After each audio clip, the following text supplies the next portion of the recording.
What's up, Beth? Hey, Nance. How's it going over there?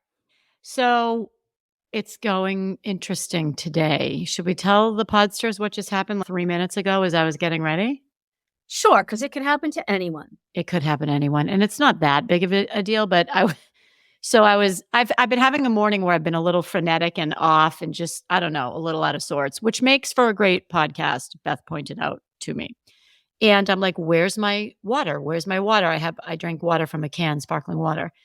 Where's my water? Where's my water? And then I heard boom, clunk. Do, do, do, do, do, do, do, do, do. And I'm like, oh, there's my water. It was right behind my computer. And now it's all over my floor. So there's that.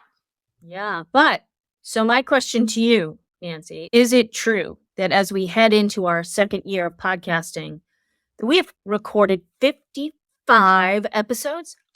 Yeah. I got to say, I'm pretty impressed with us because that's almost one a week. I mean, our commitment was to do one a week, and we've done one a week. I mean, it's just a commitment. I'm impressed, Beth. I'm impressed with you, with me, with the Podsters. I mean, we've really built this mega podcast brand together.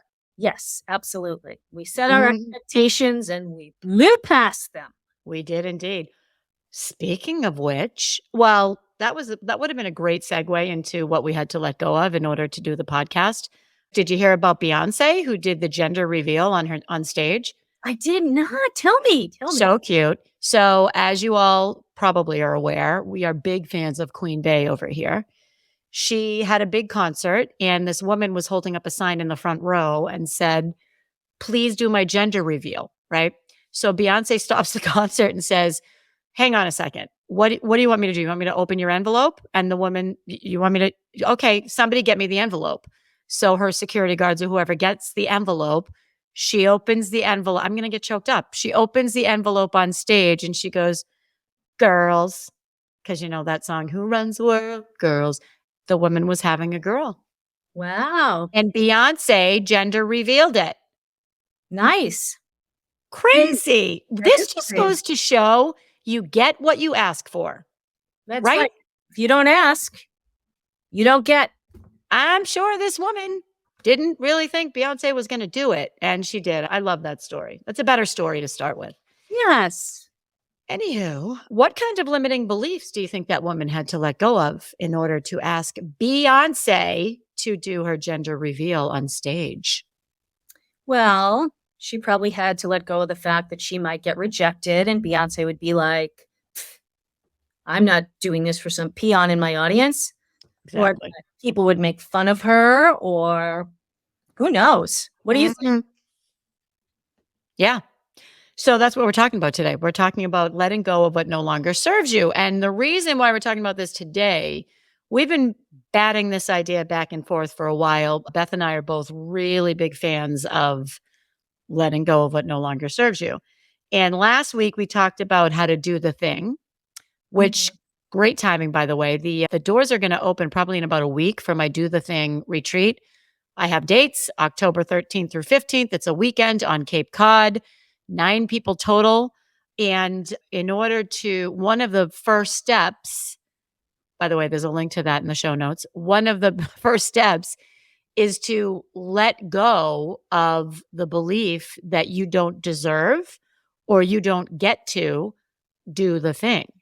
And, I was writing the copy for the sales page for this. Usually I would hire Beth to write my copy, but I was under the gun and had to get this done.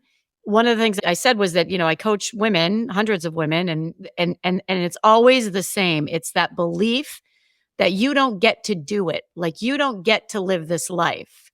You don't get to do the thing and enjoy what's on the other side of your fear because that's for other people. So that's a pretty big limiting belief that we hope by the end of this podcast, you can let go of.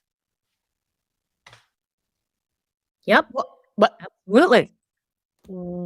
Okay. So Beth. Yes. Why would you want to let go of what no longer serves you? Oh, gosh, because those things, well, they obviously served a purpose at some point. So either it's something you had that protected you, right? Kept you safe, kept you familiar, and you were okay with that. Or sometimes it's something we've carried with us. We talk about this often on the podcast from maybe how you grew up in the environment and it's served at that point. But nothing lasts forever, right? And so we get to these points where even though we might feel safe, we can't move forward unless we let go of these things, right? It's like opening the gate for the horses at the track, right? They can't run until you can't take the gate. So you don't know if you can win unless someone lets you out of the gate, right? And I think we get to the point where we're like, okay, do I think I want to win? Do I think I want to try? And then we're like, okay, already, I'm done with this. And we have to remove these blocks that, funny enough, we're using to hold ourselves back. I mean, it's nice when we can blame someone else, but in this particular thing, it's you as an individual thinking about whether you should or shouldn't let go of old beliefs or some comment someone made 20 years ago, or the fear of things not going the way you wanted, or gosh, so many things. I love it all. I love it all. So you had said beliefs, and as you were talking, I was making a list because I want to make sure we don't forget anything, because letting go of, letting go of one thing means you open the door for the other thing, obviously. And I say this knowing that it might sound a little negative, and I'm going to say it anyway. My life changed significantly for the better when I let go of people who were no longer supporting who I want to be. And it's not easy and it's not fun. And it made me feel like a bad person. Mhm. And at the end of the day, I I would not be thriving and living this amazing life if I out of a sense of duty or guilt or shame kept these people, or kept people, it's not these people, it's just certain people close to me. And it doesn't mean that they're gone and I never speak to them anymore. It means, how am I spending, and we've talked about this before, finite amount of energy, how am I spending it? Mhm. Right? Yep, absolutely. And sometimes those people are pretty close to you. Yes. It's tough. So have you ever let go of a person who is no longer serving you, is my question. Or serving. Yeah. Come on now. That's a huge bomb for me. I have actually. Of course, at one point decided that it was not healthy to be connected to my mother anymore. And so that was a biggie. People have really strong feelings about that, but it worked for me. I'm not saying you should try that at home, folks, but it just worked for me. And I definitely have had some friends as I have matured who kind of stayed stuck, right? And it's okay if you're at different levels, as long as there's not that constant conversation about how much better you're doing and how they are not doing better. And they're usually the ones who want to have that conversation. And I'm not going to feel guilty about what I'm doing. I've worked really hard to be where I am, and I haven't really had much handed to me. And so, yeah, so I don't have any desire to be in a relationship where someone else is feeling bad and I wants me to feel guilty because I'm moving ahead. So, as usual, you're super articulate. And I heard you say, I'm not going to feel guilty. Is that true? Like, is that you telling yourself you're not going to feel guilty? Or have you been able to train yourself that you're not going to feel guilty? Well, I'm not going to say I don't have moments. Right. I get past it, but I don't know if I could stay in a day-to-day relationship with people like that. Like, I've had to really distance myself in those friendships. Mhm. But that said, if those people called me tomorrow and said this happened or that happened, I would be there to listen to them. It's not like, Sure. Yeah. right? But I just, in the day to day, they're not in my tribe or my board of directors. How's that? Love. Love. I love any reference to board of directors. So let's talk about work for a minute. So if you're a business owner, and I'm going to ask you to talk about this, this would be like letting go of who, like what? Let's talk people for a minute. Okay. Is it? So, as a business owner, Yeah. you're saying? Well, I have a story. I think you'll enjoy it. Woo! Great. So, when I was first in Boston, and again, I was fairly young, like 22, 23 years old, and I had my hair salon because it was in the financial district. Many of our clients were men. We had some wonderful, wonderful clients, and they would go back to the office and refer the other people. And, it was really great. We had this one gentleman who would come and he would do that.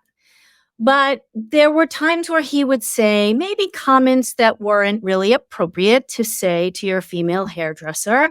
Oof. And then one day he came in after a liquid lunch and tried to put a tip down the front of his shirt and asked us where the room was for the massage. You got to be kidding me. And this was a guy, when I tell you he sent 20 clients over, I'm not kidding, at least 20. He sent his whole office. And I called him up and I said, you know what? You can't come here anymore. I said, you can't talk to my staff like that. You can't come in here after your liquid lunch and make people feel uncomfortable. And I'm really sorry. You've been a great client, but we won't tolerate it. And the women that worked for me were like, oh my gosh, we're going to lose all these clients. And I said, really? Why? Because you think he's going to go back and say, I'm not allowed to go back anymore because I got drunk and did something inappropriate? Right. So, so that was a time where I was like, you know what? Are we going to allow this for money? Am I going to let my staff think it's okay to allow that for money? Right. And I'm sure that translates to your business now with clients that are not a fit. I mean, we've all walked away from business. Listen, we all have to put food on the table. Yes. But I didn't leave corporate America to work with somebody who makes me feel yucky or that's not fun. Yeah.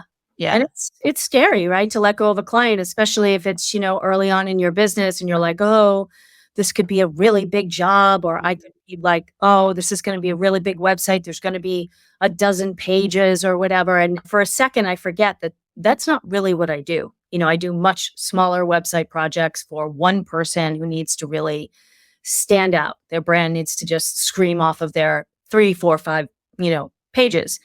But I get tempted sometimes, and I have taken those jobs here and there. And when I get to the end, I'm like, for the love of God, right? Will someone stop me if I go to do this again? Yeah, for sure. It's not, I like to make money and I like to do it being happy and feeling fulfilled. And like I did excellent work with an excellent client. For sure. Yeah. I mean, that's living your best life. Yes. At work. So for the corporate world, it's interesting because again, I'm still in my headspace about people. So is it the work colleagues who you feel are negative and bringing you down? I've done that before. Is it a team that you're on that you don't like the culture? You're not going to change the culture of the team. I mean, maybe you can try, but I don't think you're going to change the culture of the team. Is it the boss? We had a bad bosses episode where, bad bosses ruin lives. And that's the name of the episode, actually. If you haven't played it yet, you should play it. It's pretty good. You get to decide who you let in to your precious brain and space and life. And the minute you really activate that belief, there's no looking back. There's just no why should you have to spend time with anybody who brings you down? You don't. Right? You just have to clear and kindly step away, right? Right. Yeah. Right. What about limiting beliefs that no longer serve you? Oh, that's a tough one. There's a lot. Really hard. And I think that I know as the writer, I go to this all the time. I think these are the things that you really have to spew out on paper. Like, oh, I believe that if I do X, Y is going to happen. Why do I think that? And where did that come from? And who's backed that up for me? Where's the proof that that's effective? And what if I chose X instead? And a list of choices or options, and what could the outcomes be? I think it's really important, whether it's mind mapping or whatever, that you can pull it apart and see that this is strictly a feeling driven by fear or insecurity or the unknown or old voices, and that the factual reality is it would be much better to create a new belief and live with that new belief? I like that, to switch it, to create a new belief instead. I'm writing this down. I like that a lot because as you were talking, what I was thinking was if you have this limiting belief, like let's say you want to make your side hustle a full-time job, right? Or a full-time career, your full-time business. And the belief is I won't be able to do it. I'm going to fail Mhm. because it takes a lot of guts to do it, a lot. Mhm. So what I was thinking was that belief doesn't ever go away. You just do it anyway. We talked about this, like imposter feeling.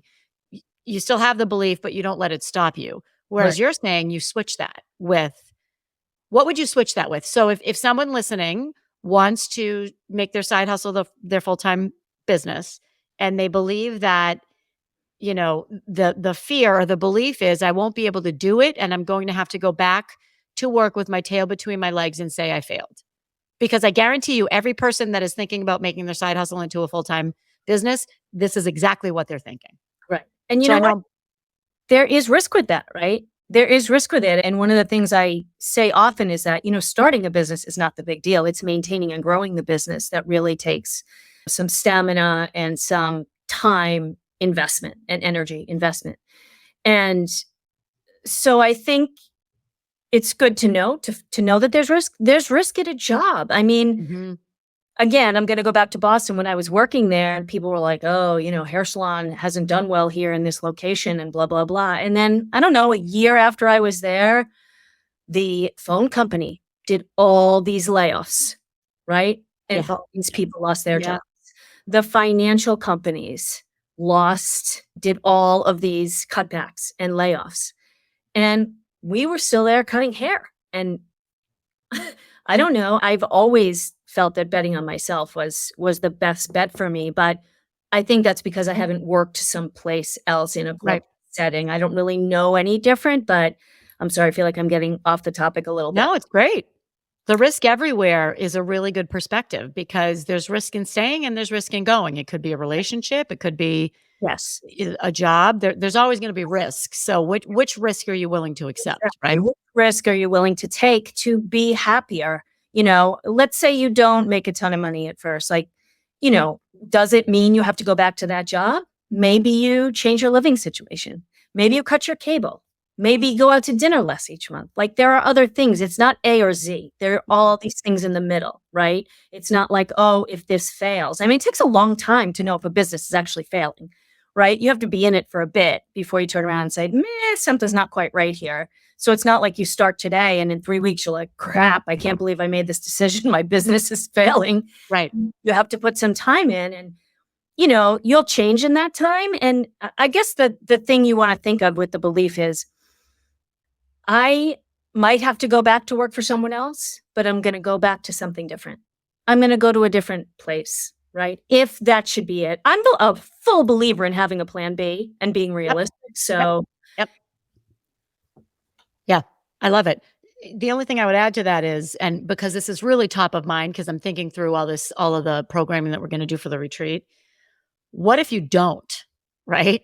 So which is worse? If you try the thing, whatever it is, writing the book, speaking on stage, leaving your job, leaving a relationship, whatever the case may be. What if you don't? You can mhm, have a lifetime of regret. So what's worse? Taking the chance, maybe failing, but you know, our podsters, they don't fail. They don't. Not, they don't fail huge. So it's what's worse, not taking the chance because of the security and leading a life of average, or taking the chance, busting your chops because it is not easy to do the thing, whatever the thing may be. But, overcoming or dealing with the fear and doing it and not living with that regret.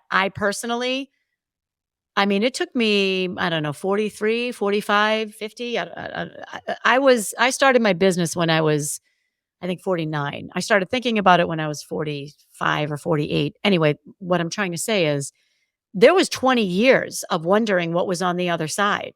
And we're here to tell you, Podsters, you will never look back when you do the thing. Never. And let go of those limiting beliefs. You won't look back. I have zero regrets. Yeah. I mean, do you have any? I mean, we all have regrets in life, but No doing regrets the on my thing. work journey. None. Perfect. Yep. Do you have any regrets about starting your business? Oh, no, I waited a while to be writing full time and I love it. And there days where I'm like, crap, what am I doing? Can I work at TJ Maxx? And then I'm like, who am I kidding? I'm not showing up and leaving when someone else decides what time it is or eating lunch whenever or I'm just not, I mean, if the smallest things. And I'm like, okay, I have to work for myself back to the drawing board. Right? I mean, you work it out. And is there risk? Are you taking risk and believing in yourself? Yes, but it's much less than the risk you take by putting your security in the hands of another person or another company or something like that. It's Definitely. Yes. Yes. I mean, we've all seen it. We've all seen what happens right. right. How about, I think we mentioned, I don't know if it was in your list, habits. Because I had a limiting habit and Yeah. I did it last night and I'm really kind of upset with myself. Okay. Can And you share it? Can you share with us? yeah. I think it's a little ironic that this is on the eve of the podcast recording. So I'm really big on habits and rituals and I don't want to say self-care. I'm big on self-care, but self engineering, right? I know what I need to do to thrive and I know what happens when I don't do it. So usually, and you all know, I keep my phone in the kitchen. I do not bring it in the bedroom, except when I am alone in my house in the woods. I like to bring it in the bedroom in case there's a break in and I have to call 911. Okay. That's why I do it. Um, so I woke up at 2:30 in the morning, 3 in the morning, um, just because I woke up. And what did I do, Podsters? What did I do? It's the first thing I did. Oh, you picked it up. You picked up your phone. It's like a guilty pleasure. It is.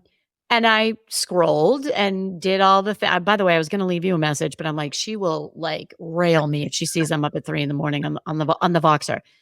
And I did stupid crap for an hour, whatever, 45 minutes or an hour, and then I got tired and fell back asleep again. And I'm like, okay, for a long time, if that had happened, I would have grabbed my book and I would have lost myself in the book and fallen back asleep, and it would have been beautiful.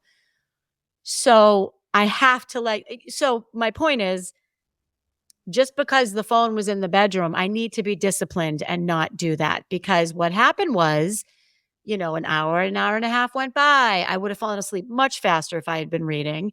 I overslept. Then I was frenetic this morning. Then I spilled my soda water on the floor. Then I didn't do this. I didn't get my workout in. It's a spiral. So the limiting behaviors or I think we said behaviors, right? Habits. You know what they are, Podsters. Mm-hmm. You know what they are. And don't do what I did last night. That's what I would say. Yeah. Just don't do it. Yeah. I agree. I agree with you. And, I know we did make a note here about the concept of space, right? So if you have these limiting beliefs or these things that you're not letting go of, they take up space. And because they're not serving you, it's like they take up double the space, right? Because they really don't belong there. They're like, it's way past tolerations, right? It's these larger things and they're stale and frozen in their place. And it's like, clear those out, get the energy moving, the air moving, the thoughts moving. And you can, replace that space. You can fill it with twice as much positive thoughts or ideas or whatever it is that you're trying to make space for. I totally agree. Just because you've done it before doesn't mean you have to keep doing it. Like, I go back to the silly example of the phone. I had just, by the way, led a virtual book club, and preached to all of these women, put the phone in the kitchen. I'm a hypocrite. By the way, if you were on that book club, I really meant it at the time. And I'm not going to keep it in the bedroom. Like, I need that to feel when I'm alone in the house in the middle of the woods. That's something I need to do. I want it next to my bed.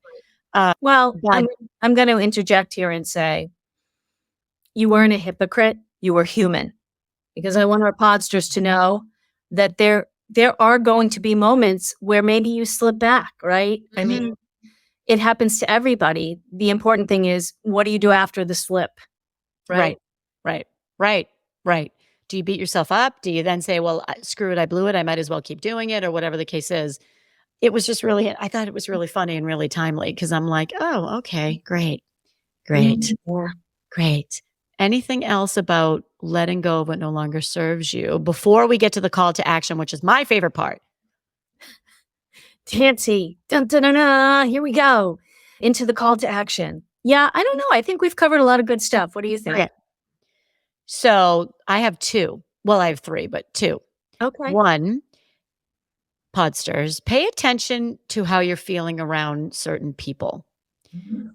And if certain people are making you feel less than or, um, bad, I'm not saying you cut them out and, there's an airing of the grievances. Do you remember that from Seinfeld, by the way, with Festivus? Yes. Oh, Yes. the airing of the grievances is one of the funniest episodes ever. But, and maybe it's not someone that you can let go of 100%. Maybe you let go of your attachment to their opinion. Maybe you let go of caring about how they make you feel, or maybe you let go of letting them in, but whatever the case is, pay attention to how you're feeling around certain people and adjust because you get to decide. You don't have to feel that way, right? Mhm. Cool. Yep. What do you Yep. have before I give my second one? Gosh, I have a couple things. Okay. And you actually just triggered something else for me is that a great question when you're hung up on something like that is this something I can control? Sometimes we think because we have these habits or we have these beliefs and they're familiar that we're in some sort of control. And we are not, right? And you can't control what the other person does, but you can control how you deal with them. And part of that is getting comfortable with confrontation sometimes, right? And confrontation is a relative word. I could say, Nancy, I just have to tell you honestly that I didn't appreciate that you scheduled our podcast at this time because that's when I'm taking a bubble bath. And Nancy then has to choose. Is she going to say, well, who cares about your bubble bath? Or is she going to say, oh, I didn't realize, Beth. We'll have to communicate better next time. It's how are you handling your confrontational communications? And nobody likes confrontation. When people say, oh, I hate confrontation, everybody hates confrontation. Well, and I'll tell you, you can live a life never having the difficult conversations, and that is bad. Yes. That's bad. Yes. I love it. I love it. Can I add my second one? Of course, please. Okay. Well, actually, I'm gonna steal it from you. You might have had it already. What I had was pay attention to how you're thinking when you're thinking about, um, pay attention to what how you're thinking when you're thinking about something big. And if it is, if you don't like how you're thinking or what that belief is, that limiting belief, switch it. Switch it with something else. And it doesn't have to be black and white. It doesn't have to be I am no longer afraid. I am a warrior and I will do the thing. That's not what I'm saying. What I'm saying is switch it with, yeah, I'm scared shitless. And you know what? I'm going to do it anyway because I don't want to live with a life of regret. And I know what's waiting for me on the other side. Or, you know, can I run this half marathon? I don't think I can. But you know what? I know enough to know that I'm going to do the training and I'm going to get myself in the right shape for it. And then if I don't run it, I know that I did everything I could to prepare for it. That's what I'm saying is make a switch. Yes. All right. I actually kind of have two more. So, if you're really struggling with figuring out what these things are and how you would let go of them, stop doing them, stop connecting with these people, whatever it is, one of the best things you can do is, get some quiet time, right? And really kind of get a little deeper into your subconscious. Maybe you stay off screen time for a while, right? Because that's a really easy one. Don't you think, Nance, to go on your phone? Um, Totally. you don't wanna do Totally. something like that. So no screens, maybe you need nature, maybe it's meditation, maybe you need to open your windows and sage your space, whatever you do that makes you feel like you're clearing out that sort of energy. And the last one is own it. You need to say it. You need to maybe write it down. If you come up with a new belief, like we talked about, maybe you tape it to your mirror in the morning, whatever you need to do. It doesn't need to be a declaration in the town center, but hey, if it does for you, have at it. Get your megaphone and make an announcement to everyone, whatever suits you. Do you think I love it. Do you think the Podsters know that we have a hot pink megaphone? I'm not sure because we haven't really showed that in a long time. I'm gonna bring that to a future podcast. I want to tell you that I was away for 2 weeks, as many people know, and I did not bring my laptop. And yeah, to me, it wasn't a big deal because I'm like, you know what? I know what's going to happen if I bring this laptop. I'm not bringing it. Like, I don't want to deal with it. And it really was a no brainer. First of all, people are floored. They cannot believe I didn't have my laptop for 2 weeks. And I'm like, okay, well, I could use my phone for anything urgent. And Mhm. no, I have to tell you, I came back with some of my best ideas. I came back so invigorated. I came back so refreshed and ready to just crush my business.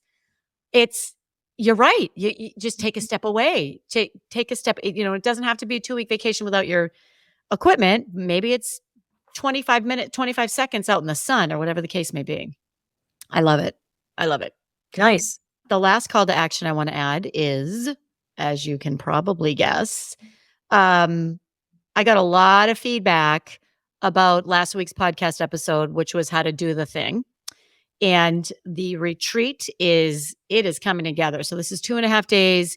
It's in Cape Cod in the idyllic seaside town of Truro. I rented a massive it's a 6-bedroom beach house. So we have 9 people. 3 of the rooms are doubles.